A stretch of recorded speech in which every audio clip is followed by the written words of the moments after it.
Hi there everyone, it's Dr. Constance Wong, your friendly Facebook dentist again. Today's video I'm going to talk about toothbrushes. Have you ever been to the supermarket, gone down the dental section and thought, right, what toothbrush am I going to buy? And been just overwhelmed by how many toothbrushes are on offer. Well, I thought I'd give you 3 top tips to help you decide what toothbrush to buy.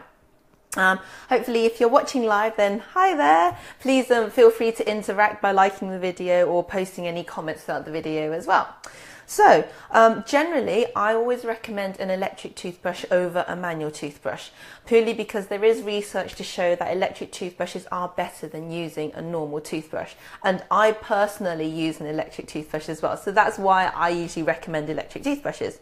But I can understand if I'm going away overnight or I'm going away for the weekend somewhere, I may not necessarily take my electric toothbrush, so I would actually pack, just for convenience, pack a manual toothbrush. So these tips are more related to manual toothbrushes, but they can apply to electric ones as well.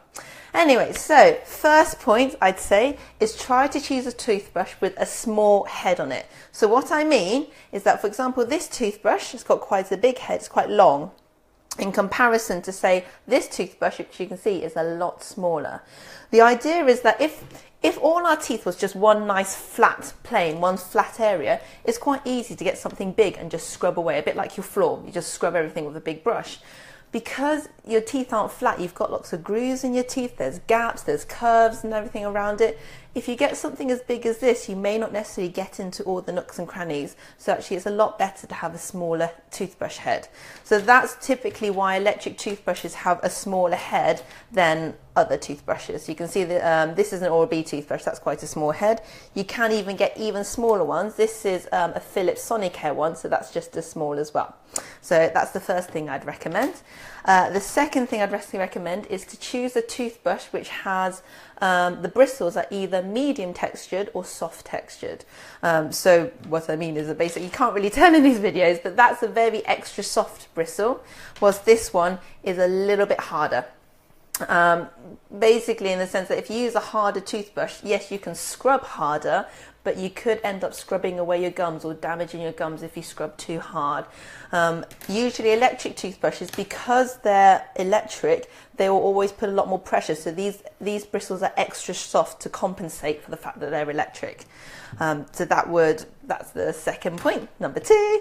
And then number 3 is to make sure that you replace your toothbrush head on a regular basis.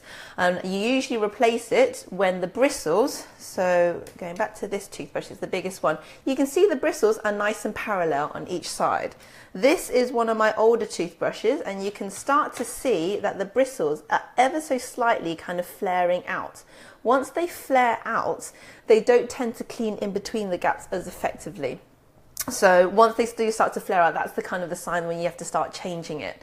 A good thing about electric toothbrushes is that the bristles, they've got different coloured bristles, and the bristles actually change colour over time. So once these blue bristles turn white, that's also another sign that you should change them.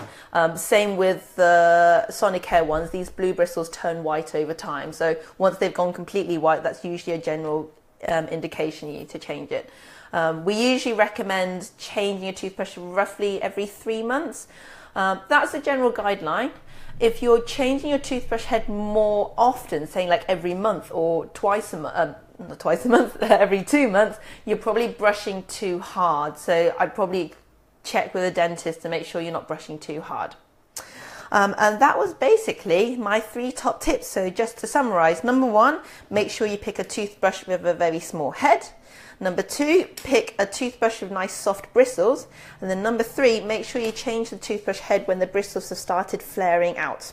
That's the trying sign to change them.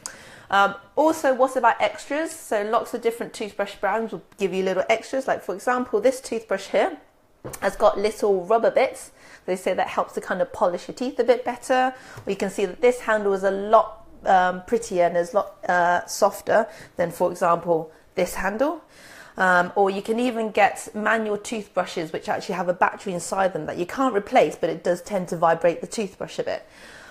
With all these extras, it's extra things to help you brush your teeth, but at the end of the day, if you've got a good technique, you can brush just as well with a toothbrush like this that is nice and simple with a hard handle and a small head than if you had one with all of the extra bits on it, but you're not brushing properly. So as a general rule of thumb, I'd either say use an electric toothbrush, or if you're going away, just make sure you have a toothbrush with a nice small head, and with all the other top tips as well that I said before. So that is it. So I hope you enjoyed the video, and I hope you found that useful. So if you find that if you've got any family or friends who would also benefit from these tips, please share the video. Please like it if you liked it as well. And whilst we're on the topics of going to the supermarket to buy dental things, next week I was going to cover what type of toothpaste you should buy as well. Once again, they've got all these billion types of toothpaste. You might want some help picking they've got billions of toothbrushes. You might want help deciding on toothpaste as well. So yeah, so if you do have any questions about toothpaste that you want me to cover in the next video, please feel free to leave a comment, and then I'll make sure that I cover those questions in the next video as well. Alright, so that's me all done. Hope you have a great day, guys. We'll see you in this around about the same time next week. Alright.